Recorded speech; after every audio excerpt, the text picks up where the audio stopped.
You are listening You are listening You're listening to to Not Not Elsewhere. Not Elsewhere. Elsewhere Classified.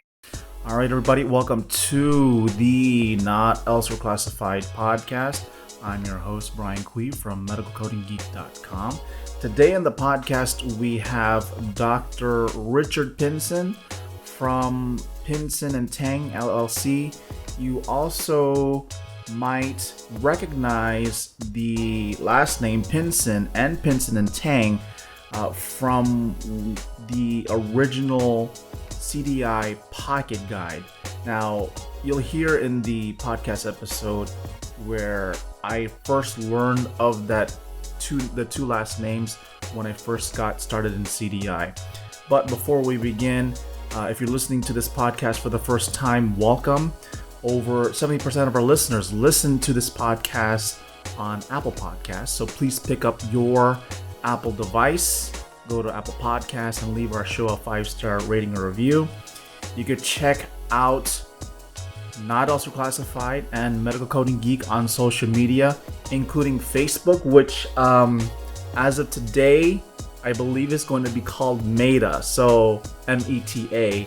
So I don't know how that's going to change, but you could find Not Also Classified at NEC Podcast and Medical Coding Geek at MED Coding Geek on Facebook, Meta, whatever it is, and Instagram. And also you could find Medical Coding Geek on TikTok.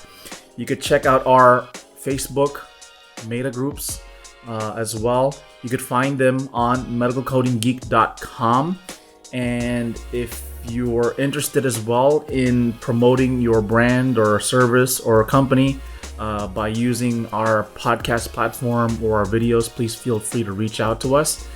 And of course, you can find me. My name is Brian Cui. My last name is spelled C-U-I. I'm on LinkedIn. So in part one of this interview with Dr. Pinson, we go into his career journey from where he started in internal medicine and in emergency room medicine. And he discusses how he got recruited by a CDI consulting company to start his CDI journey. That's where he got paired up with Cynthia Tang as they worked for that consulting company. And that's how somehow, with their interactions with one another and their experience in consulting in CDI, the CDI Pocket Guide was created.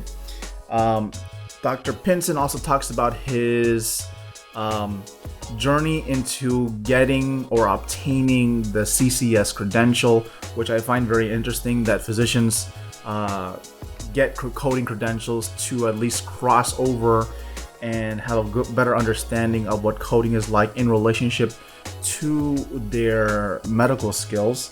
We also talk about how Pinson and Tang was created, how Dr. Pinson and Cynthia Tang joined forces to create their own company and ultimately create the CDI Pocket Guide. So without further ado, here is part one of my interview with Dr. Richard Pinson. Enjoy. All right, everybody, welcome to the Not Also Classified podcast. As you can see behind me, I have my trusty skeleton. So if you guys are wondering, there is no podcast. Well, as this is being released, there will be no podcast. I had a schedule change, but because this will be released around October, I decided to get my skeleton decoration out and get festive with Halloween. Anyways, I do have a very special guest. Everybody's special, but of course, this makes it even more special because today on the podcast, I have Dr. Richard Pinson. Dr. Pinson, how are you today? Doing great, Brian. How are you today? I'm doing good.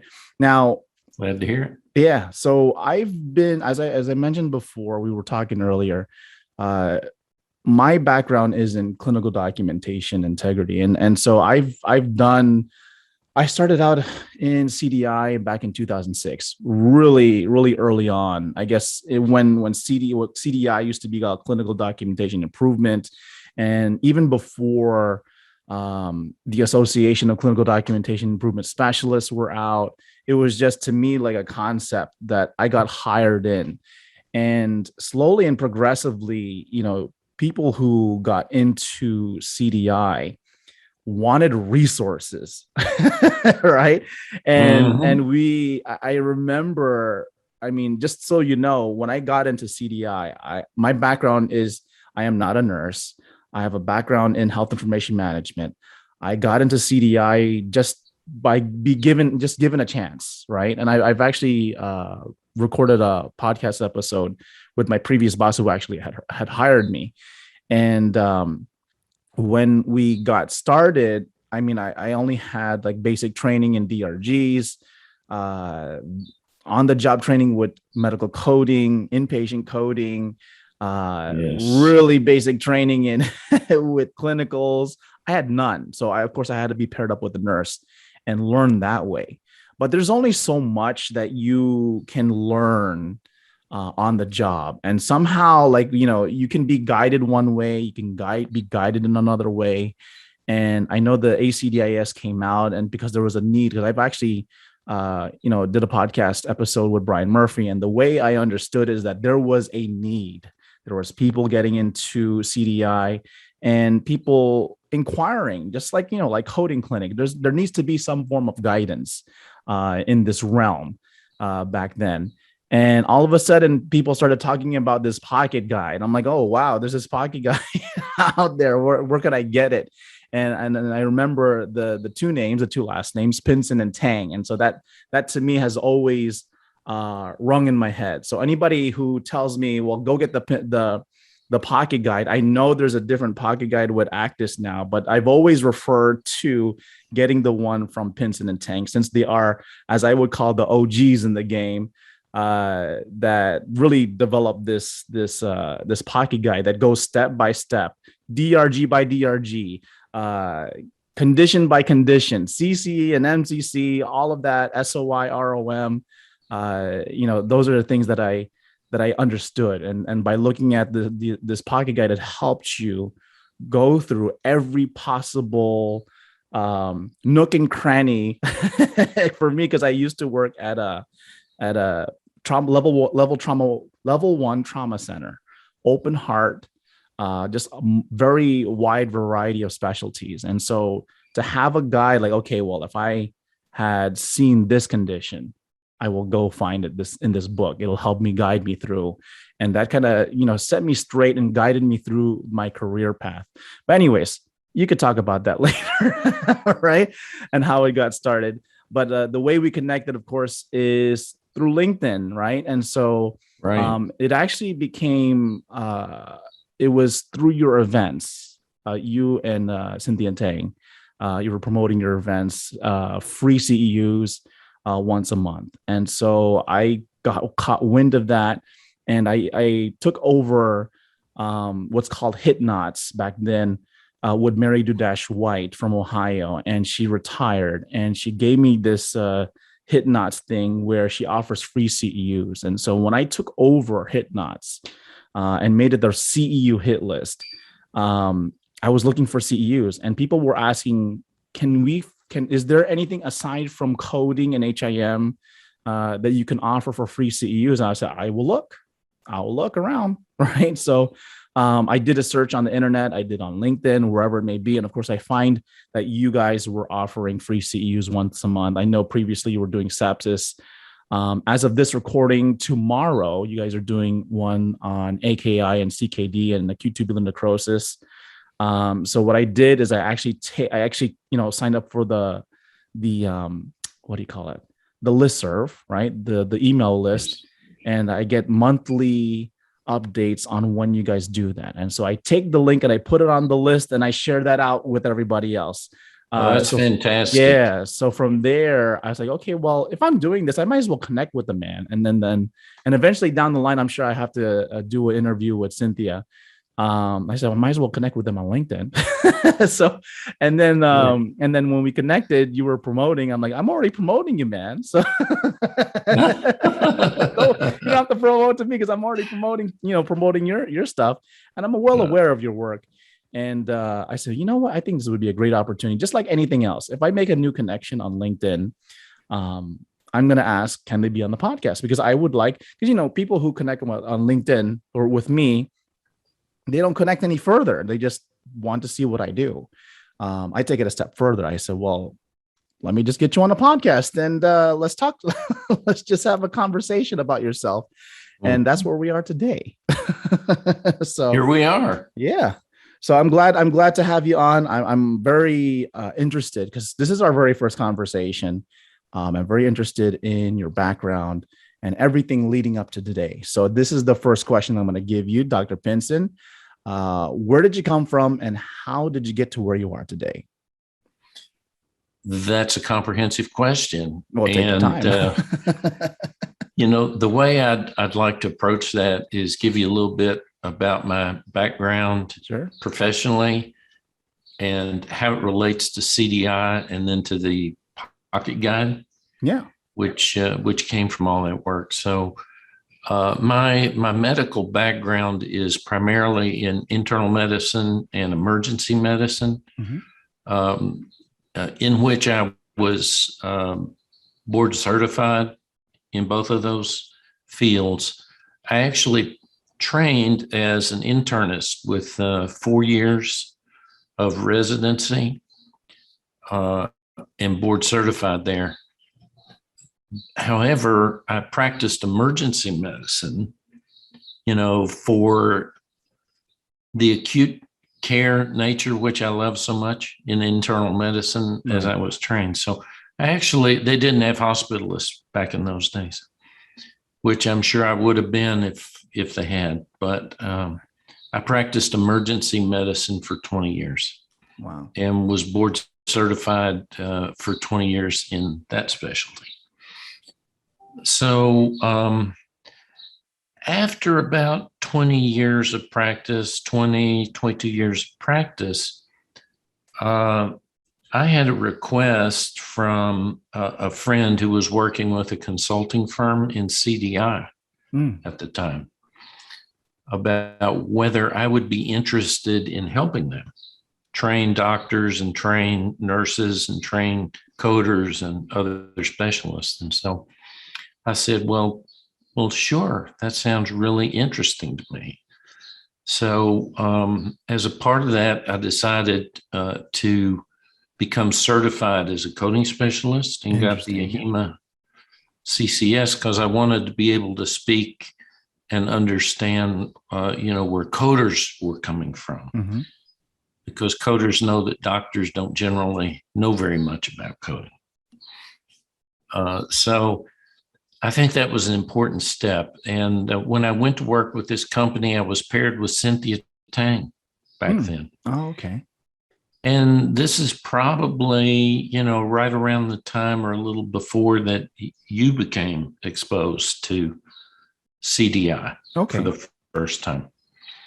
And both of us recognized back then that there were no good, concise, sort of authoritative sources for the kind of information you spoke about what does a clinical documentation specialist need to know and do? What do coders need to know and do with respect to CDI? And in our work, we had a lot of clinical experience. Cynthia had a lot of CDI background going all the way back to the origin of DRGs. She got started when she was young, so she's not all that ancient as I am. And so the intent here was to do that, to write a pocket guide that would do these things and make the connection between the clinical world and the coding world, which is so crucial in CDI. As you know, our challenge is to make sure that physicians are documenting clinically with terminology that will match the correct codes to correctly describe the patient's condition, and that's always been a big challenge. Well, let me step in here. I do have a question. Okay, go ahead, shoot. Yeah.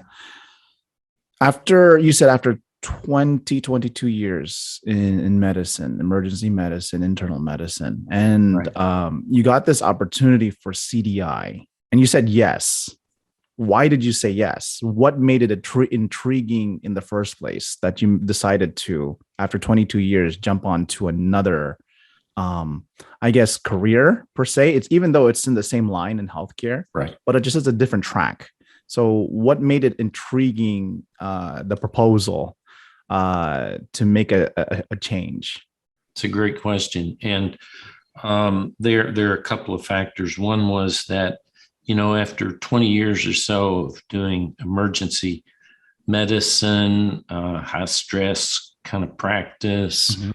shift work, including nights, um, this looked like an opportunity to move in another direction. I've always been a person who's been open to a career change where it looks like there's something important to do. And I felt like the CDI really drew heavily upon my clinical experience. But by learning about the coding with the CCS, I felt like this is really a great opportunity to combine these things and Right. use multiple skills. So that looked very, very interesting to me.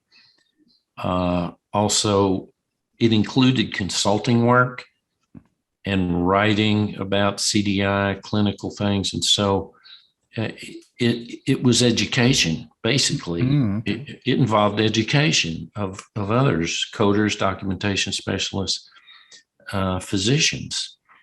And that's something long ago, as I first got started in my career, I had hoped to do, was perhaps be in academic medicine and be a teacher. And I've always loved teaching.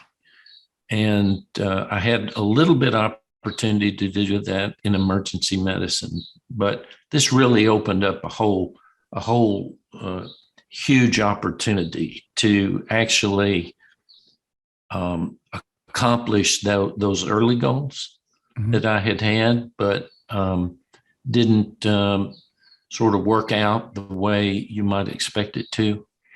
So that was a real big draw for me, the teaching aspects, and that's continued to hold my interest. And as you know, we do a lot of teaching, we do a lot of writing, we have the Pocket Guide, and we have these free webinars that we do for coders and documentation specialists that draw on the Pocket Guide, the content in the Pocket Guide, and especially as it's updated annually each year. So this Pocket Guide's been through 15 editions, Wow. 15 annual editions. And ours is, as you said, the original CDI Pocket Guide that has been so popular. Actus does publish another one. It's different from ours. And for people who want the background and experience that we've had for so long, ours is available from us, Pinson and Tang. Yep. Yep. Now the CCS, right? I know you mentioned before that you decided to get the CCS. For most physician advisors that I have seen, they do or they don't, right? They don't have like a coding credential. Some do, right? I'm actually surprised, when I hear physicians know how to code, it just very much, I guess, well, let me give you an example. Right? This was a neurosurgeon, right? And he performed interventional radiology. He's one of the few physicians that can do, I forgot what it was, but he inserts stents from the femoral artery, and then he goes intracranially. Oh, wow. Yeah. Yeah. So, could you imagine reading those cases? It was very interesting. And I remember one time, back again, 2006 was when I first started. And 2006, we were using to date myself, paper queries, right? So we used to have Mhm. these computers on wheels, right? And we would print out, we would type the query, and then we would have like a little printer on the bottom. We would print it out, and the medical records weren't fully electronic; they were hybrid. And I would put a query into the progress notes, and it would have basic things: initial DRG, initial principal, secondary diagnoses, procedures, etc. Right? And so keep in mind, I am a very new CDI. I'm a very new coder. I'm a very new clinical person.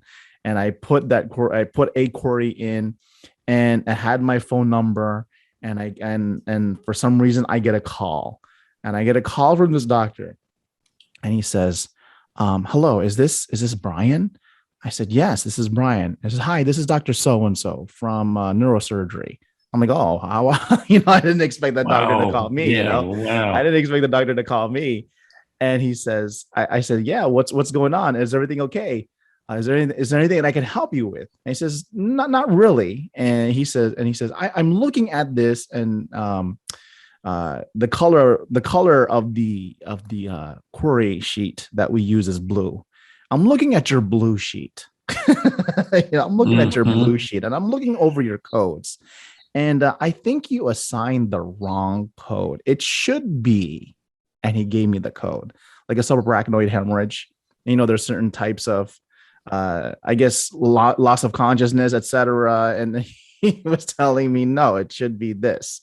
I'm like, okay, I will make note of that, Dr. So-and-so. And I was very surprised. And so whenever I hear like a physician telling, like, be on the same page as me, I guess, per se, in terms of translating what he does the procedure itself, and then translating into the codes. And I had to ask him, I said, doctor, how do you know these codes? Yeah, I work on it day by day. I try and do my own billing, or I get involved in my own billing, so I understand what the codes are. I understand the specificity. I'm like, great. I'm glad that you're telling me this, so I don't have to bother you, because apparently and I would like to connect with you. So that's one thing that definitely kind of impressed me. And so speaking of that, I get very impressed when physicians cross over into coding, and even the same way around, when nurses cross over to coding, or even when coders cross into understanding their clinicals, right? So that way they're very well-rounded, so that way we're on the same page. I think that's very important. But for your aspect, for my question to you is, what was preparing for the CCS like? When did you take it? Oh, I'm so glad. I'm so glad you asked that question because this is a great story. If I can tell, Sure. If I can tell a story. Okay. As you may know, in order to take the CCS, you have to become qualified. Right. Okay. And that might mean being a coder for 5 years and having experience in coding, right? Or you can be trained in an accredited program as a coder and get a diploma of billing, insurance, and medical billing, insurance, and coding. So Dr. Pinson, not being a coder and not wishing to be a coder for 5 years, applies for a diploma course online college. Okay. So I need this diploma. Well, at first there was a little reluctance to allow me to take it because I didn't have my high school transcript. Oh, come on. Okay. Yeah. They've never had somebody, I guess, ask to take this course so that I could qualify. And so I said, well, I can give you my college transcript. I can give you my medical school transcripts. I have board certification in internal medicine, emergency medicine. I can provide for you, but I cannot get my high school transcript. And so they basically said, well, let us check on that and see if that's okay. And so with just with just a little bit of encouragement. And I said, actually, I do have this MD degree. So I'm trained in a lot of the things I think it's valid that you're going to teach, Hey everybody, if you are enjoying the podcast so far, please consider liking this video and also subscribing to the Not Elsewhere Classified podcast YouTube channel so you can be notified for future videos. Also, please check out the Medical Coding Geek YouTube channel where I also post videos on the medical coding, CDI, and HIM community. Also, check out medicalcodinggeek.com where we offer a lot of services, including our Facebook groups. You can go to medicalcodinggeek.com/services. Check out our Facebook groups, including Medical Coding Geeks, the RHIT and RHIA exam support group, the CDI network. We have a marketplace where you can sell and buy your books. We also have the CEU hit list. If you're interested in free CEUs, I release a monthly list of free CEUs that I find on the internet. Also, you could follow us on social media, Not Also Classified. Everything is at NEC Podcast. For Medical Coding Geek, it's at MED Coding Geek. You could find us on Facebook, Instagram, and we are also on TikTok. If you are listening to this episode, please make sure to subscribe and rate our show on Apple Podcasts. All the ratings and the reviews help our show get noticed. Also, I wanted to take a moment to promote our partners. You can check them out at medicalcodinggeek.com/partners. They include the Haugen Consulting Group, RadRx, Project Resume, Renowned Talent, and so much more. And of course, you could find me, Brian Cui. My last name is spelled CUI on LinkedIn. So without further ado, let's return back to the show. And I hope you're going to exempt me from, medical terminology, anatomy, and physiology courses. So with just a little bit of encouragement, they finally allowed me to take this course. And so I spent 2 years taking this online course. Wow. In addition to my job time, to get this diploma, this online college diploma, which then allowed me to take it. I had to have something. I couldn't just walk in there and take the exam, say I'm a doctor. They're going to say, get some training in coding first. You got to give a little bit more than that. So, yeah, right. You got to have a little more than that. So I think it's a great story. I really enjoy telling it. But it's true. And because I did that, because I got all that training, I really got thorough training, in the classification system, in how to apply it. It wasn't just, here's a bunch of codes, or I know some codes, but I had all the tools. And then I also had the clinical experience. I could really see the matchup in coding. And Cynthia Tang came from a HIM background, so she knew all this coding stuff, but she'd had a tremendous amount of clinical experience as well. Yep. And so the two of us really, we both have similar skills, but we complement each other, and we sort of bounce things off each other all the time. How are we going to handle this particular complicated clinical coding issue? And a lot of good back and forth that really makes it good.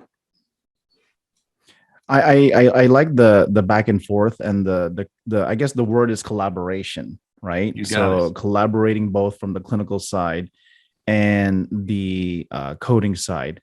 And the people I normally talk to, or whenever I do, let's say, for example, webinars for local chapters, they're mostly coders, right? And so their understanding of coding when they're trained, right? And I'm sure that when you were trained was, and I would like to ask about that, when you were trained as a coder, not as a CDI, because you were preparing for your CCS, right? Right. And the way I understood, I even taught coding myself, right? So the way it was taught is if it wasn't documented, you don't code it, right? And Right.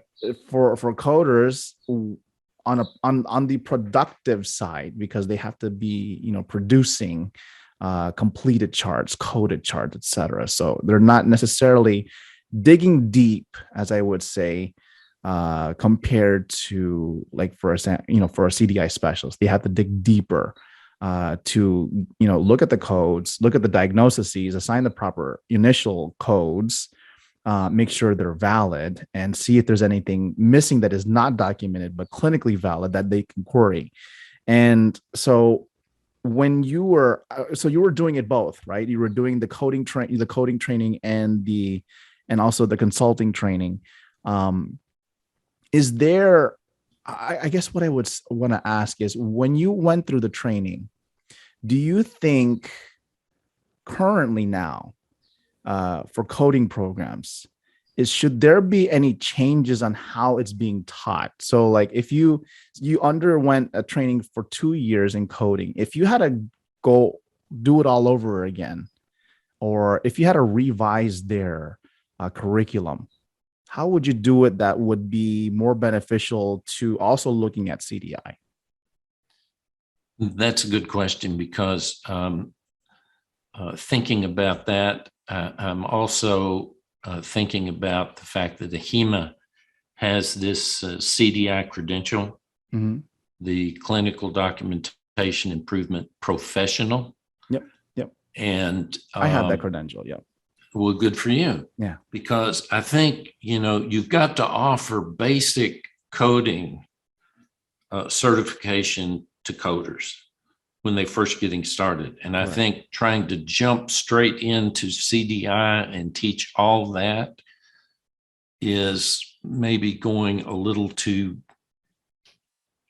adding too much to the basic CCS. Mm-hmm. And that the approach they've taken is a pretty good one, to have this CDI credential, and to encourage people to explain a little bit about CDI, what it's all about. So when they first hit the ground running as coders, they'll at least know what CDI is. And I suspect that's there as a very basic element in the CCS credential.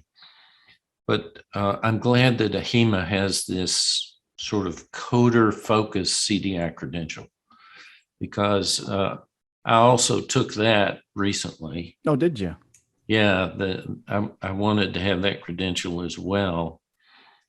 I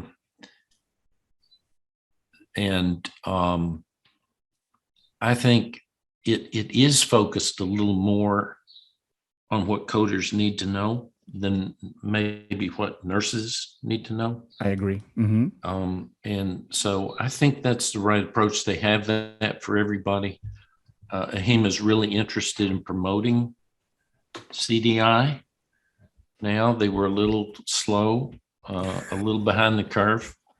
I can talk about that too. We have a great relationship with AHIMA. I'm not being critical, but ACTIS kind of got ACDIS got to jump on them. That's what it's funny you say that, because when I had Brian Murphy on the podcast, I was exactly telling him that, because going back to 2006, right, before ACTIS was even formed, right, there was no association, and I had my RHIA.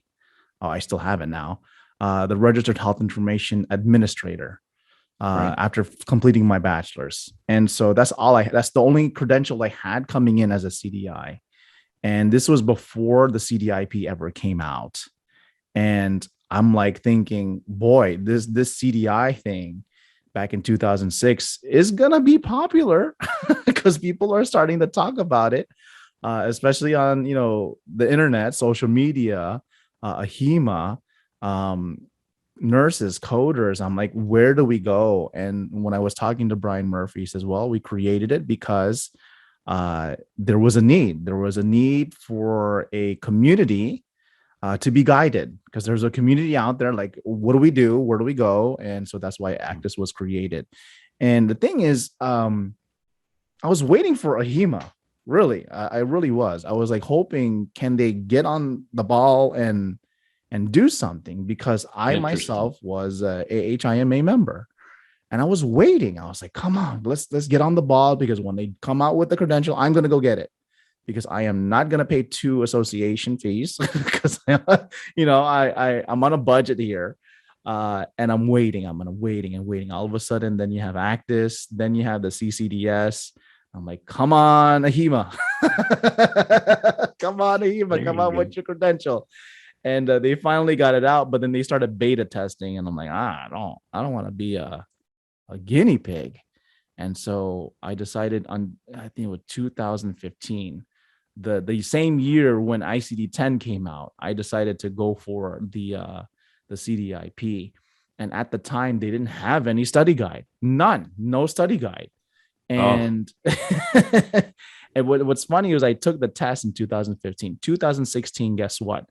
They came out with a study guide, 300 questions, with practice tests and everything. So the way I prepared, though, was again, what resources do I have, to go to? I used I didn't own a the pocket guide that you guys created. I had to borrow one. I said, give me this pocket guide, because I need this, because I know they're going to ask me questions about this for the CDIP. I actually took the Actis study guide, which there was no study guide except for this one in the market, $99. I'm like, boy, that's expensive for something. Oh yeah. You know what I'm saying? But I understood it, because it's all about business. There's nothing else out there, and it's all about demand. I said, okay, I'm going to give my money to them, because there's nothing else to guide me. And so of course you're going to pay that money. And so I used that. AHIMA did have a textbook. They did have a textbook at the time. And I grabbed that. I took that, but I forgot who the author was. I took that book and I studied it. Right. And so you're telling me that the CDIP is geared toward coders. I agree. And then I actually studied for this. Essentially, I was studying for the CCDS, but I didn't want to take the CCDS. I wanted to take the CDIP. I didn't want to pay 2 association fees. I just didn't want to do that. So I basically used Actis material and AHIMA material to get a AHIMA credential. And so when you talk about the differences, I agree that the CDIP is more geared on a coding focused, and even a RHIA management type of focus, because they do ask questions on leadership, management, privacy and security, and other things, right? So it's more like the way solving and yes, like I feel like it's more like as if you're like a director or a manager of a CDI program. Right. Yes, I noticed that. And it's interesting that you talk about preparation, for the CDIP and also for the CCDS. That the CDI Pocket Guide is really designed sort of as a textbook, if you want to use it that way. Right. It's designed as a sort of a study guide to take those examinations. It's not just, a tool that's used every day in a documentation specialist's daily work, but it has all those aspects. It offers all of that type of information that's so crucial for both of those credentials. And I agree. It's a resource that can be used in every stage of a CDI professional, if that's what you're trying to say, right? So like from the early stage, from a preparation stage of trying to get certified, all the way to just using it as a reference. You may haven't done, for example, I don't know, CHF for a while. That's kind of funny. You haven't done CHF for a while, but you need a refresher on CHF, and take a look at that. You'll find everything very similar to anatomy and physiology book, but also then the crossover to the coding side and then the DRG side. And what do you need to look for, and I think that's very important. The crossover is great. And it's really highly focused on the things that are the most pertinent information. Correct. And so you don't have to have, a huge spiral notebook filled with all kinds of information about everything. It's just, what are the most pertinent things? What are the most pertinent coding rules? Right. What are the most pertinent guidelines? What are the most pertinent medical conditions that we see all the time? And that we have the most difficulty with, or we ask queries about most frequently. So that was another purpose in that, is to make it highly focused and not to throw too much information at anybody. Yeah. Could you imagine, lugging, when you first started your coding training, and I'm sure most coding students go through this, is that here's the books that you need. You need this book, you need an ICD-9 book, whatever, ICD diagnosis code, you need a procedural code, you need a CPT HCPCS, and you have all of these books. It's ridiculous, right? It's very overwhelming. Huge. And so if you're trying to work, it doesn't make sense. You're doing a workout. You're basically deadlifting these books all around. So the Pocket Guide is good because it keeps it concise. And especially for those that are CDI, you're not, how can I say, it's concise for a reason, because especially when you lead into queries, you're not trying to ask unrelevant queries. You want to make sure it's concise, to the point, to there's a certain objective. And so, to have certain objectives, you need to have that guide to put you on that right track. Right. Exactly. Yeah. So you got your CCS. I'm trying to get along to your timeline here. And you met Cynthia Tang, right? At the time that you started doing consulting, right? That's right. And you've worked together. You say you bounce back ideas, you complement each other, but like what kind of relationship did you guys build as you were working in consulting? Like, is there anything aside from bouncing back and forth? Like what made you ultimately, I guess this is the question, what made you ultimately get together and create Pinson and Tang LLC? That's another interesting story, I think, because as I said, I was asked to start working part-time and eventually went to full-time in assisting this one consulting firm out of Brentwood, Tennessee, that Cynthia worked for. Okay. And they needed another doctor to work in conjunction with her to help in this consulting, teaching mainly. And so we worked together. It was about a year or so with that firm. Then that firm merged with another firm after, I think, about a year and a half or so that I had been with them.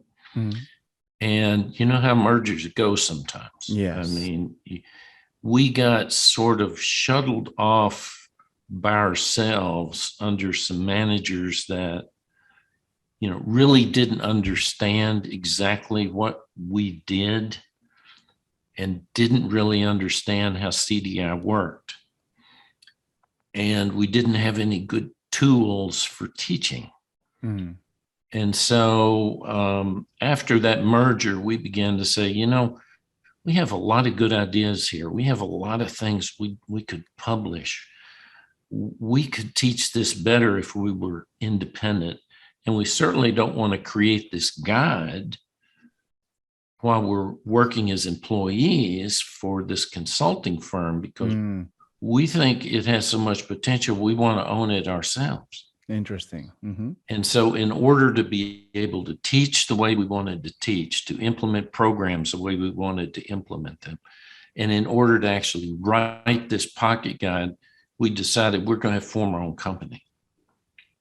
And so that's when we decided to leave the consulting firm, seek our own clients for consulting, and also publish this pocket guide. We kept it primarily for our own clients for about 2 or 3 years. Okay. And then we said, hey, there's no reason for us to keep it secret. It's like a corporate secret. We think that people will buy this pocket guide, and people need this pocket guide. All CDI professionals, all coders, even physicians who are involved in this really could use What year this. was this? I just wanted to ask, what year was this? About 2007, I think. 2007. Around 2007. Okay. We probably had worked for those other consulting firms from 2004 maybe until 2007. But 2007, because that was the first edition of the CDI Pocket Guide, even though it was proprietary. That was new, and it was really operational type things, and I don't think they saw the need.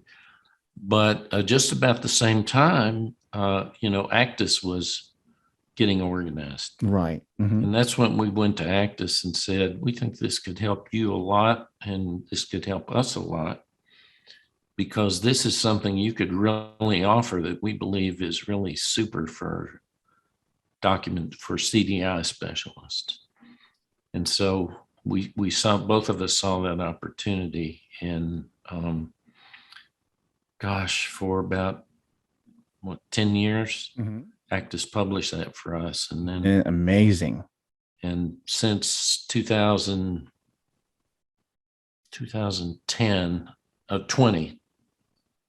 2019, around 2019, 2020, we saw even more opportunities that were going to be difficult for Actus to accomplish, especially in the electronic area, with perhaps some online or like digital. Is that what you're talking about? Digital, web-based things. And